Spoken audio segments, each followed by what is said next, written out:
Good evening, I'm Brian Reagan. This is. Tyler Kelly. And welcome you to our Twilight Talks. Tonight we look at bad guys, if it as it were. And tonight the bad guy is Jerusalem. And we will look at that in Isaiah chapter 1, verses 21 through 26. Tyler? How the faithful city has become a harlot. It was full of justice, righteousness lodged in it, but now murderers. Your silver has become dross, your wine mixed with water. Your princes are rebellious and companions of thieves. Everyone loves bribes and follows after rewards. They do not defend the fatherless, nor does the cause of the widow come before them. Therefore the Lord says, the Lord of hosts, the mighty one of Israel, I will rid myself of my adversaries and take vengeance on my enemies.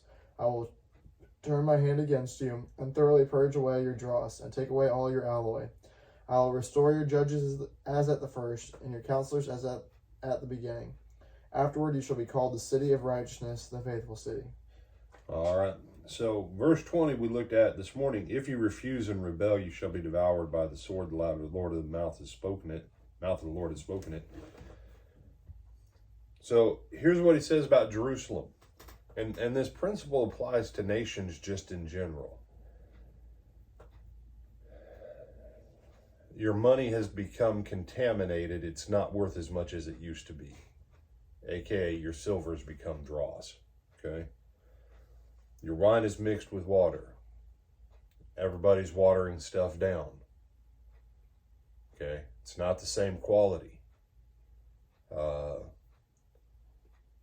This goes to where, they've continued to increase, say, the amount of water in soap, or they still have the same size bag for your groceries, but the bag that used to be 16 ounces is now 12 ounces, but they've just puffed in extra air and sealed it better.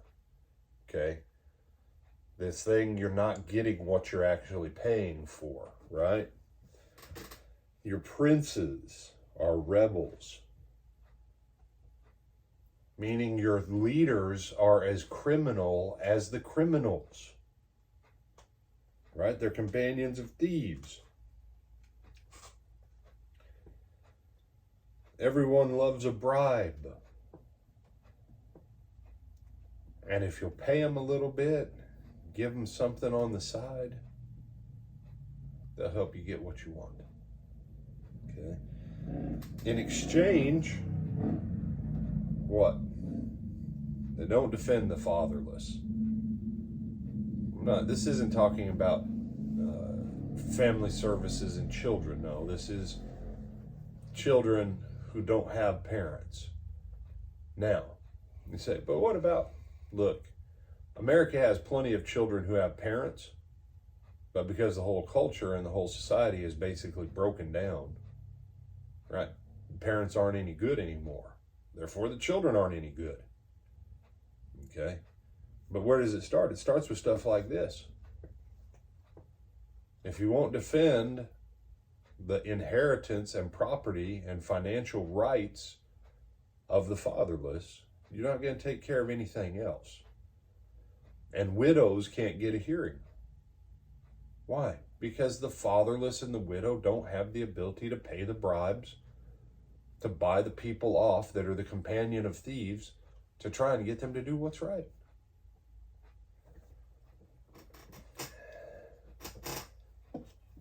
You said, what does this have to do with blessing and cursing and prosperity and poverty and all that? Everything. There is a way to make an economy work that makes a ton of money, but it will always devour itself.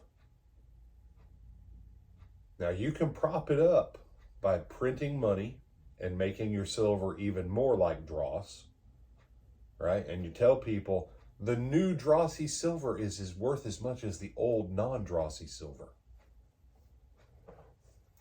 Now, for those of you who are familiar with American currency, we used to have what were called silver certificates. Oh, yes. First, we had silver dollars, right? And then the Treasury says, we kind of need to quit minting everything out of silver. So they did a huge recall of the silver. They stored the silver in the United States Treasury, and they gave silver certificates.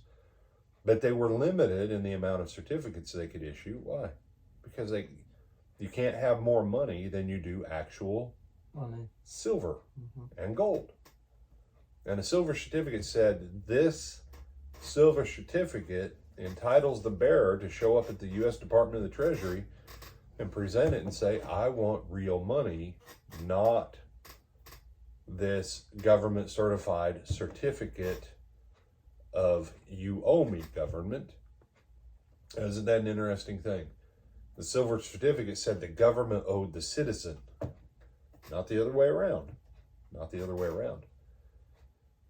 And then we went to U.S. Department of the Treasury notes, and then we went to Federal Reserve notes, where nothing was backed by anything. And we tell people, the piece of paper is what's valuable. Now we don't have pieces of paper. A lot of people don't even carry those little pieces of paper. Now everything's just what? Digital. Digital. And we say, it's all the money's all still the same. Why? Because our princes are rebels. And they're the companion of thieves. When you make up stuff that doesn't actually exist, and you get everyone to buy into what's not actually there. This is why the widow and the fatherless can't get a hearing. Because they don't provide a dollar sign of value. This is the danger of capitalism versus righteous free market economy. A righteous free market economy looks out for the widow. It looks out for the fatherless. Its princes don't take bribes, and thieves are not the ones who have access to the halls of power. Because in a free market, we all do well, but we all don't take each other for all that we can get. And so the problems that we have today, they did the same thing in ancient Israel. You say, but the princes were part of the royal family.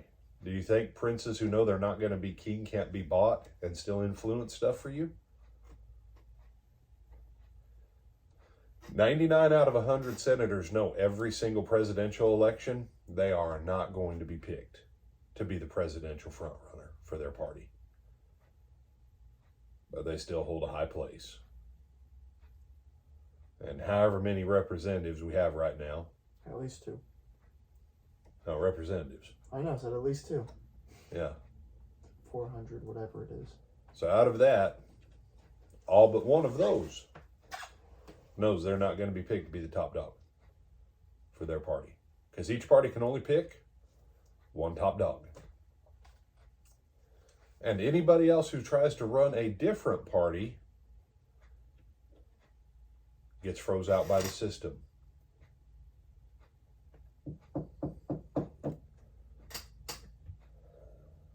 Be careful, brothers, sisters, friends. What you read here, sadly, is where we are as a nation. Judgment of God is going to come against us as a people. The real issue is whether or not you're willing and obedient to be on the blessing side of the Lord, because it's a funny thing. Did you know the blessing of the Lord can operate on an individual while the judgment of God can operate against a nation? So you as an individual can be blessed in a nation that's being judged by God. Make sure you're on the blessing side. Any other thoughts, my brother? Yes, sir. With that, I'm Brian Reagan. This is Tyler Kelly. And we bid you good evening.